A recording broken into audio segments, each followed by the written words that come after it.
शांति। 11 अक्टूबर 2025 के ईश्वरीय महावाक्य। पहले एक नज़र मुरली के मुख्य पॉइंट पर। बाबा ने कहा, बच्चों का फर्ज है सबको स्थायी सुख और शांति का रास्ता बताना। शांति का सागर सिर्फ बाप है, वही स्थायी शांति और सुख का वर्षा दे सकते हैं। आधा कल्प 2500 वर्ष सुखधाम और आधा कल्प 2500 वर्ष दुखधाम है, यह ड्रामा का नियम है। बाप का आना भी एक्यूरेट टाइम पर होता है, 5000 वर्ष बाद ही आते हैं। मनुष्य सुख शांति चाहते हैं, पर उनके पास है ही नहीं, इसलिए दे भी नहीं सकते। और फिर बाबा ने कहा, रावण राज्य में पवित्रता संभव नहीं, पवित्रता का सागर सिर्फ बाप है। अभी बाबा हमें अमरपुरी का मालिक बना रहे हैं, मृत्यु लोक से अमरलोक की यात्रा। माया पर जीत ही है सच्ची जीत, और माया से हार ही है बेहद की हार। राजाई का वर्षा पढ़ाई से ही मिलता है, जितना पढ़ेंगे उतना पद मिलेगा। और फिर लास्ट में बाबा ने कहा, मनुष्य पुकारते हैं पतित पावन आओ, परंतु पवित्रता अपनाते नहीं। पावन बनने का सीधा फरमान बाप ने दिया है, इसलिए कभी पतित नहीं बनना है। अगर कोई पाप हो जाए तो छिपाना नहीं, तुरंत स्वीकार करना है। सहनशीलता बहुत जरूरी है। आसुरी दुनिया में भी गाली या दुख सहन करना है। एक नामी और इकोनॉमी की रीति अपनाने से ही हलचल में भी अचल अडोल रह सकते हैं। और अब सुनते हैं महावाक्यों को विस्तार से। मुरली का सार। मीठे बच्चे, तुम्हारा फर्ज है सबको स्थायी सुख और शांति का रास्ता बताना। शांति में रहो और शांति की बख्शिश इनाम दो। प्रश्न है, किस गुह्य राज को समझने के लिए बेहद की बुद्धि चाहिए? उत्तर है, ड्रामा की जो सीन जिस समय चलनी है उस समय ही चलेगी, उसकी एक्यूरेट आयु है। बाप भी अपने एक्यूरेट टाइम पर आते हैं, इसमें 1 सेकंड का भी फर्क नहीं पड़ सकता है। पूरे 5000 वर्ष के बाद बाप आकर प्रवेश करते हैं। यह गुह्य राज समझने के लिए बेहद की बुद्धि चाहिए। गीत है, बदल जाए दुनिया न बदलेंगे हम, आपकी कसम। ओम शांति। रूहानी बच्चों प्रति रूहानी बाप बैठ समझाते हैं, बच्चों को रास्ता बताते हैं शांति धाम और सुखधाम का। इस समय सब मनुष्य विश्व में शांति चाहते हैं। हर एक इंडिविजुअल भी चाहते हैं और विश्व में भी शांति चाहते हैं। हर एक कहते हैं मन की शांति चाहिए, अब वह भी कहाँ से मिल सकती है? शांति का सागर तो बाप ही है, जिससे वर्षा मिल सकता है। इंडिविजुअल भी मिलता है, होलसेल भी मिलता है, यानी सबको मिलता है। जो बच्चे पढ़ते हैं समझ सकते हैं, हम शांति का वर्षा लेने अपना भी पुरुषार्थ करते हैं, औरों को रास्ता बताते हैं। विश्व में शांति तो होनी ही है, चाहे कोई वर्षा लेने आवे व न आए। बच्चों का फर्ज है सब बच्चों को शांति देना है। यह समझ नहीं सकते 2-4 को वर्षा मिलने से क्या होगा। कोई को रास्ता बताया जाता है, परंतु निश्चय न होने कारण दूसरों को आप समान बना नहीं सकते। जो निश्चय बुद्धि है वह समझते हैं बाबा से हमको वर मिल रहा है। वरदान देते हैं ना, आयुष्यवान भव, धनवान भव भी कहते हैं। सिर्फ कहने से तो आशीर्वाद नहीं मिल सकती।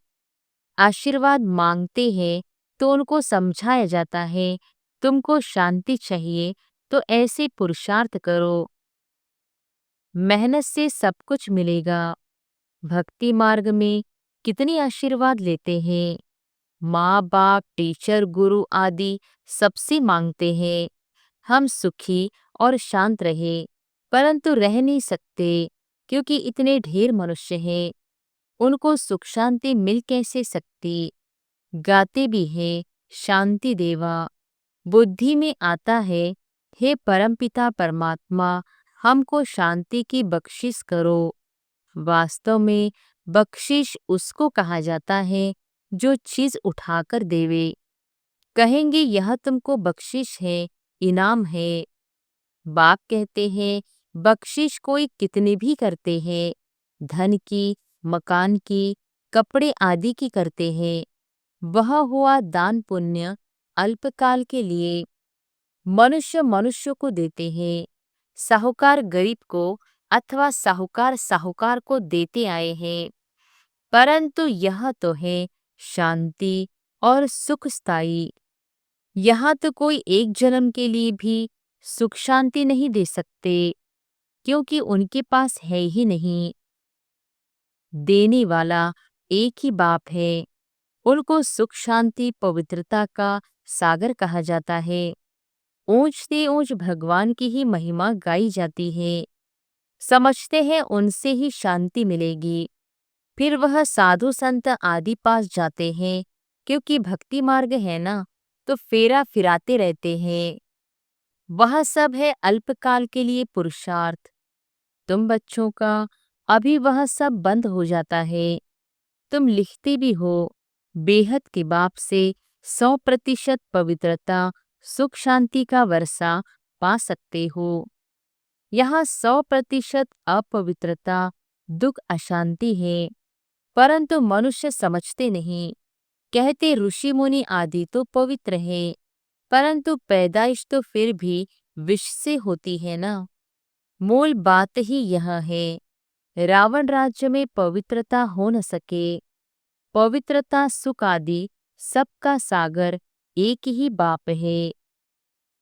तुम जानते हो हमको शिव बाबा से 21 जन्म अर्थात आधा कल्प 2500 वर्ष के लिए वर्षा मिलता है।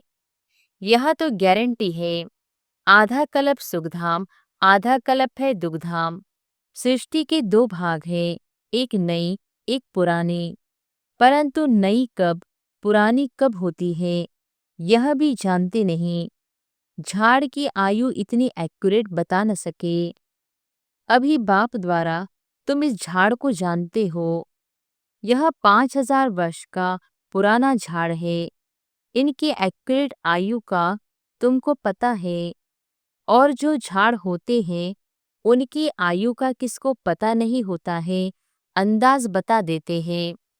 तूफान आया, झाड़ गिरा, आयु पूरी हो गई। मनुष्यों का भी अचानक मौत होता रहता है।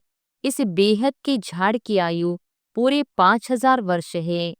इसमें एक न कम न जास्ती हो सकता है। यह बना बनाया झाड़ है, इससे फर्क नहीं पड़ सकता।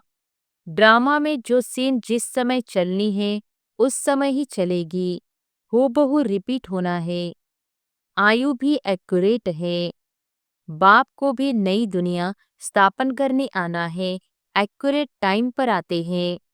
1 सेकंड का भी उसमें फर्क नहीं पड़ सकता। यह भी अब तुम्हारी बेहद की बुद्धि हुई, तुम ही समझ सकते हो। पूरे 5000 वर्ष बाद बाप आकर प्रवेश करते हैं, इसलिए शिवरात्रि कहते हैं। कृष्ण के लिए जन्माष्टमी कहते हैं। शिव की जन्माष्टमी नहीं कहते, शिव की रात्रि कहते हैं, क्योंकि अगर जन्म हो तो फिर मौत भी हो। मनुष्यों का जन्मदिन कहेंगे, शिव के लिए हमेशा शिवरात्रि कहते हैं। दुनिया में इन बातों का कुछ भी पता नहीं। तुम समझते हो शिवरात्रि क्यों कहते हैं, जन्माष्टमी क्यों नहीं कहते। उनका जन्म दिव्य अलौकिक है, जो और कोई का हो नहीं सकता। यह कोई जानते नहीं, शिव बाबा कब कैसे आते हैं? शिवरात्रि का अर्थ क्या है? तुम ही जानते हो। यह है बेहद की रात। भक्ति की रात पूरी हो, दिन होता है। ब्रह्मा की रात और दिन तो फिर ब्राह्मणों का भी हुआ। एक ब्रह्मा का खेल थोड़ी ही चलता है। अब तुम जानते हो, अब दिन शुरू होना है। पढ़ते पढ़ते जाएं, अपने घर पहुंचेंगे, फिर दिन में आएंगे। आधा कल्प दिन और आधा कल्प रात गाई जाती है, परंतु किसकी भी बुद्धि में नहीं आता। वो लोग तो कहेंगे कि कलयुग की आयु 40,000 वर्ष बाकी है, सतयुग की लाखों वर्ष है। फिर आधा आधा का हिसाब ठहरता नहीं। कल्प की आयु को कोई भी जानते नहीं। तुम सारे विश्व के आदि मध्य अंत को जानते हो। यह 5,000 वर्ष के बाद सृष्टि चक्र लगाती रहती है। विश्व तो है ही, उनमें पाड़ बजाते बजाते मनुष्य ही तंग हो जाते हैं। यह क्या आवागमन है? अगर 84 लाख जन्मों का आवागमन होता तो पता नहीं क्या होता। न जाने के कारण कल्प की आयु भी बढ़ा दी है। अभी तुम बच्चे बाप से सम्मुख पढ़ रहे हो, अंदर में भासना आती है, हम प्रैक्टिकल में बैठे हैं। पुरुषोत्तम संगम युग को भी जरूर आना है। कब आता है, कैसे आता है, यह कोई भी नहीं जानते। तुम बच्चे जानते हो तो कितना गदगद होना चाहिए। तुम ही कल कलप कलप बाप से वर्षा लेते हो, अर्थात माया पर जीत पाते हो, फिर हारते हो। यह है बेहद की हार और जीत। उन राजाओं की तो बहुत ही हार जीत होती रहती है। अनेक लड़ाइयाँ लड़ती रहती है। छोटी सी लड़ाई लगती है तो कह देते अब हमने जीता। क्या जीता? थोड़े से टुकड़े को जीता। बड़ी लड़ाई में हारते हैं तो फिर झंडा गिरा देते हैं। पहले पहले तो एक राजा होता है, फिर और वृद्धि होते जाते हैं। पहले पहले इन लक्ष्मी नारायण का राज्य था, फिर और राजाएं आने शुरू हुए। जैसे पोप का दिखाते हैं, पहले एक था, फिर नंबरवार और पोप भी बैठते गए। किसकी मृत्यु का तो ठिकाना ही नहीं है ना। तुम बच्चे जानते हो, हमको बाबा अमर बना रहे हैं, अमरपुरी का मालिक बना रहे हैं। कितनी खुशी होनी चाहिए। यह है मृत्यु लोक, वह है अमर लोक। इन बातों को नया कोई समझ न सके, उनको मजा नहीं आएगा जितना पुरानों को आएगा। दिन प्रतिदिन वृद्धि को पाते रहते हैं, निश्चय पक्का हो जाता है। इसमें सहनशीलता भी बहुत होनी चाहिए। यह तो आसुरी दुनिया है, दुख देने में देरी नहीं करते। तुम्हारी आत्मा कहती है हम अभी बाबा की श्रीमत पर चल रहे हैं, हम संगम युग पर है, बाकी सब कलयुग में है। हम अभी पुरुषोत्तम बन रहे हैं। पुरुषों में उत्तम पुरुष पढ़ाई से ही बनते हैं। पढ़ाई से ही चीफ जस्टिस आदि बनते हैं ना। तुमको बाप पढ़ाते हैं, इस पढ़ाई से ही अपने पुरुषार्थ अनुसार पद पाते हो। जितना जो पढ़ेंगे उतना ग्रेड मिलेगी। इसमें राजाई की ग्रेड है, वैसे उस पढ़ाई में राजाई की ग्रेड नहीं होती है। तुम जानते हो हम राजाओं का राजा बन रहे हैं, तो अंदर में कितनी खुशी होनी चाहिए। हम डबल सिरताज बहुत ऊंच बनते हैं। भगवान बाप हमको पढ़ाते हैं। कभी कोई समझ न सके कि निराकार बाप कैसे आकर पढ़ाते हैं। मनुष्य पुकारते भी है, हे पतित पावन आकर हमको पावन बनाओ, फिर भी पावन बनते नहीं। बाप कहते हैं काम महाशत्रु है। तुम एक तरफ पुकारते हो कि पतित पावन आओ, अब मैं आया हूँ, कहता हूँ बच्चे पतितपना छोड़ दो, तो तुम छोड़ते क्यों नहीं? ऐसे थोड़ी ही बाप तुमको पावन बनाए और तुम पतित बनते रहो। ढेर ऐसे पतित बनते हैं, कोई सत्य बताते हैं, बाबा यह भूल हो गई। बाबा कहते हैं कोई भी पाप कर्म हो जाए तो फौरन बताओ। कोई सच कोई झूठ बोलते हैं, कौन पूछते हैं? मैं थोड़ी ही एक एक के अंदर को बैठ जानूंगा, यह तो हो न सके। मैं आता ही हूँ सिर्फ राय देने। पावन नहीं बनेंगे तो तुम्हारा ही नुकसान है। मेहनत कर, पावन से फिर पतित बन जाएंगे। दो की कमाई चट हो जाएगी, लज्जा आएगी। हम खुद ही पतित बन पड़े हैं, फिर दूसरे को कैसे कहेंगे कि पावन बनो? अंदर खाएगा कि हमने कितना फरमान का उल्लंघन किया। यहाँ तुम बाप से डायरेक्ट प्रतिज्ञा करते हो। जानते हो बाबा हमको सुखधाम शांतिधाम का मालिक बना रहे हैं। हाजिर नाजिर है, हम उनके सम्मुख बैठे हैं।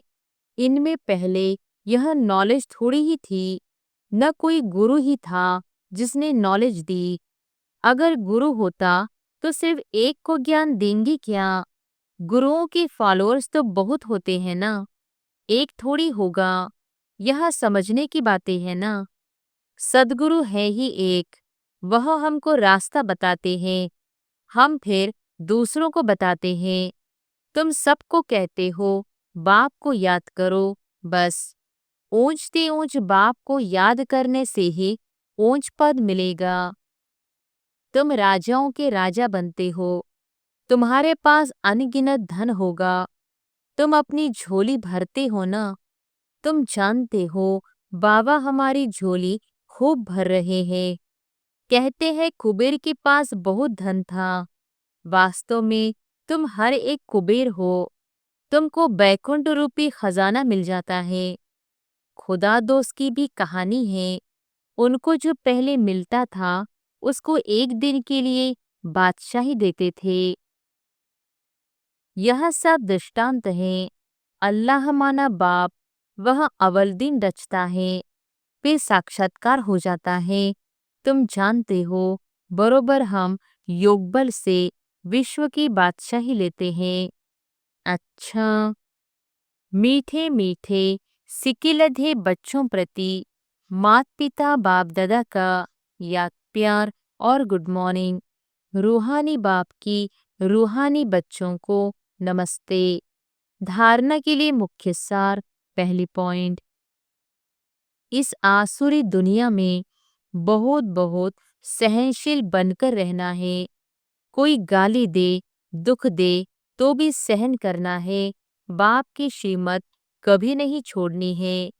दूसरी पॉइंट, डायरेक्ट बाप ने पावन बनने का फरमान किया है, इसलिए कभी भी पतित नहीं बनना है।